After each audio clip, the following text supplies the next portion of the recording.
धन्यवाद दोस्तों, मैं श्याम धरदिन। जैसा कि रसायन विज्ञान का सिलसिला बारी बारी से आपको जीव विज्ञान, भौतिक विज्ञान सब प्रकार के प्रश्नों को दिया हमने। धीरे धीरे चैप्टर वाइज हर एक चैप्टर धीरे धीरे डाल रहे हैं। तो आज हम बताएंगे संयोजन अपक्रिया। संयोजन अपक्रिया का एक नाम और है योगात्मक अपक्रिया। योगात्मक का मतलब योगात्मक, अरे नाम ही है योगात्मक मतलब योग का मतलब जुटना। योगात्मक अपक्रिया, योगात्मक का मतलब योग का मतलब आप जानते हैं जुटना। योगात्मक अपक्रिया इसी को कहते हैं कॉम्बिनेशन रिएक्शन, यानी कि जुड़ना। अब देखिए संयोजन अपक्रिया किसे कहते हैं, संयोजन अपक्रिया किसे कहते हैं, एक बार, दुई बार, तीन बार सुनिए, आपको बता देना है। जब दो या दो से अधिक पदार्थ, जब दो या दो से अधिक पदार्थ कहा जाए, चाहे तत्व कहा जाए, चाहे यौगिक कहा जाए, कोई दिक्कत नहीं। जब दो या दो से अधिक पदार्थ संयुक्त होकर एकल उत्पाद का निर्माण करते हैं, संयोजन अपक्रिया कहलाती है। जब दो या दो से अधिक पदार्थ संयुक्त होकर एकल उत्पाद का निर्माण करते हैं, संयोजन अपक्रिया कहलाती है। कहा जाता है कि जब दो या दो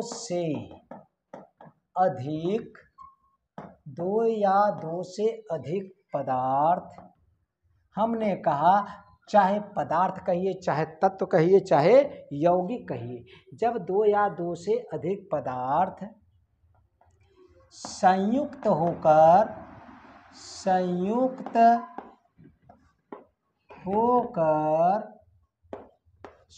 होकर आपस में वो सब संयुक्त हो जाते हैं, संयुक्त होकर एकल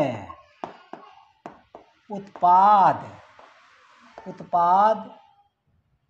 का निर्माण करते हैं। जब दो या दो से अधिक पदार्थ संयुक्त होकर एकल उत्पाद बनाते हैं या निर्माण करते हैं, एकल उत्पाद का निर्माण करते हैं, तो संयोजन अपक्रिया कहलाती है। जब दो या दो से अधिक पदार्थ आपस में संयुक्त होकर एकल उत्पाद का निर्माण कर देते हैं, संयोजन अपक्रिया कहलाती है। जब दो या दो से अधिक पदार्थ संयुक्त होकर एकल उत्पाद का निर्माण करते हैं, संयोजन अपक्रिया कहलाता है। संयोजन अपक्रिया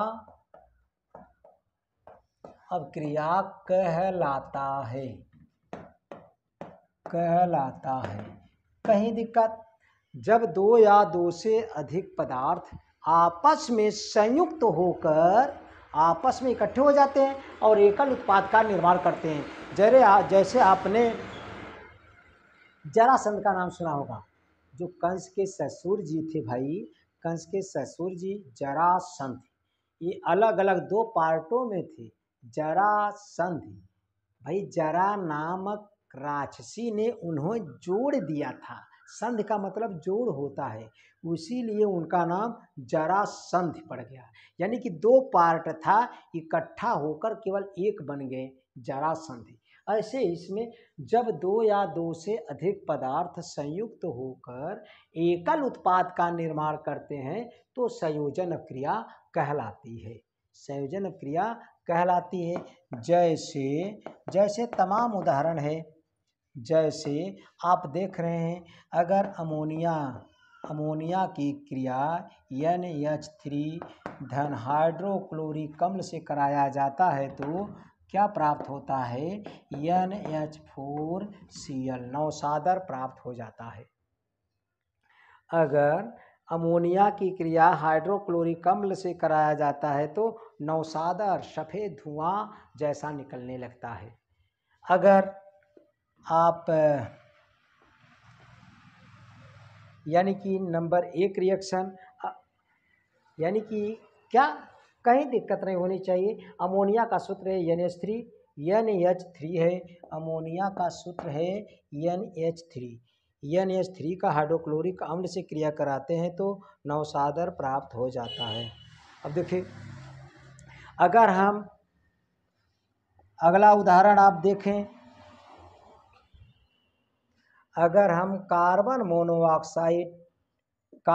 मोनोऑक्साइड एक खतरनाक गैस है, भाई खतरनाक गैस है। कार्बन मोनोऑक्साइड की क्रिया अगर हम क्लोरीन गैस से कराते हैं तो कार्बोनिल क्लोराइड प्राप्त हो जाता है।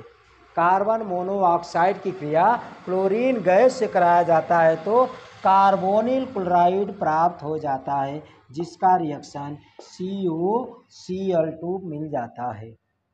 यह एक विषैली गैस है। कार्बोनिल क्लोराइड मिल जाता है, क्लोराइड मिल जाता है। कहने का मतलब, जब दो या दो से अधिक पदार्थ संयुक्त होकर एकल उत्पाद का निर्माण करते हैं तो संयोजन अपक्रिया कहलाता है। जैसे हमने अमोनिया का क्रिया हाइड्रोक्लोरिक अम्ल से कराया तो नौसादर NH4 यानी कि अमोनियम क्लोराइड प्राप्त हुआ। अगर कार्बन मोनोऑक्साइड की क्रिया हम क्लोरीन गैस से कराते हैं तो कार्बोनिल क्लोराइड प्राप्त होता है। क्या प्राप्त होता है? कार्बोनिल क्लोराइड प्राप्त होता है। अब देखिए और रिएक्शन देख लीजिए, यानी कि जब दो या दो से अधिक पदार्थ आपस में संयुक्त होकर एकल उत्पाद का निर्माण कर देते हैं तो संयोजन अपक्रिया कहलाता है। देखिए अगला उदाहरण, तीसरा उदाहरण, अगर कार्बन का ऑक्सीजन से क्रिया कराते हैं तो कार्बन डाइऑक्साइड गैस प्राप्त हो जाती है। कार्बन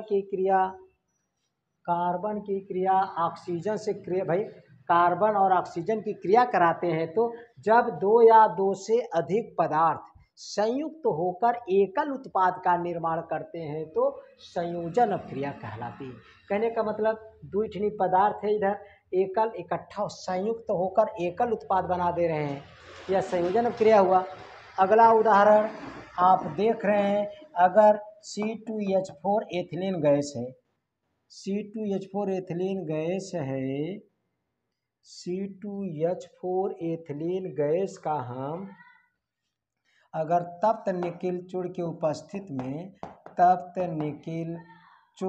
उपस्थित में 200 से 300 सेंटीग्रेड तक गर्म किया जाए और देखिए यहाँ से लिख दे रहे हैं जिससे आपको दिक्कत न हो। C2H4 एथिलीन गैस से हाइड्रोजन से क्रिया कराया जाता है।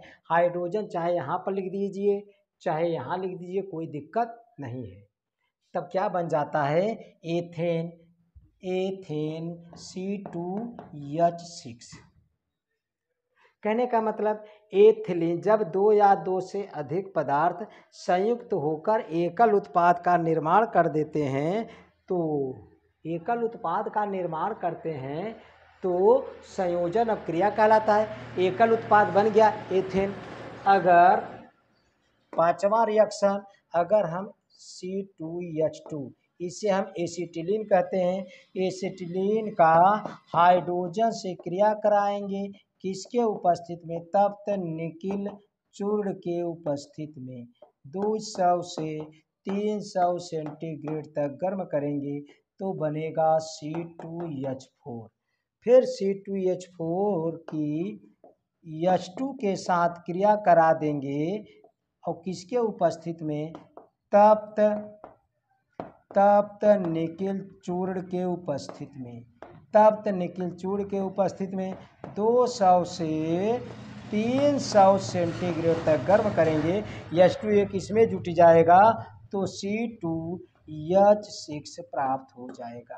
कहने का मतलब जब दो या दो से अधिक पदार्थ संयुक्त होकर एकल उत्पाद का निर्माण कर रहे हैं तो संयोजन अपक्रिया या योगात्मक अपक्रिया कहलाता है। अब देखिए परीक्षा में बहुत इंपॉर्टेंट है यह रिएक्शन, पूछा जाएगा आप एसिटिलीन से एथेन कैसे प्राप्त करेंगे, एसिटिलीन से एथेन कैसे प्राप्त करेंगे। तब आपको ध्यान में देना चाहिए, पहले एसिटिलीन से हम एथिलीन मिलेगा, यह एसिटिलीन है, यह एथिलीन है और यह एथेन है। यह क्या है? एसिटिलीन है, यह एसिटिलीन, एथिलीन, एथेन। कहने का मतलब एसिटिलीन का हाइड्रोजन से क्रिया कराएंगे तो एथिलीन मिलेगा। एथिलीन का जब हम हाइड्रोजन से क्रिया कराएंगे तब निकल चूड़ के उपस्थिति में 200 से 300 सेंटीग्रेड तक गर्म करेंगे तो बन जाएगा एथेन। परीक्षा में अक्सर पूछा जाता है क्या होता है या कैसे प्राप्त करेंगे, इनमें से क्वेश्चनों को सेट कर दिया जाएगा। यानी कि 5 एग्जाम्पल हमने बताया। हमने आपको संयोजन अपक्रिया बताया, इसके बाद अब वियोजन अपक्रिया बताएंगे। बस इस पार्ट में बस इतना ही। अगर आप नए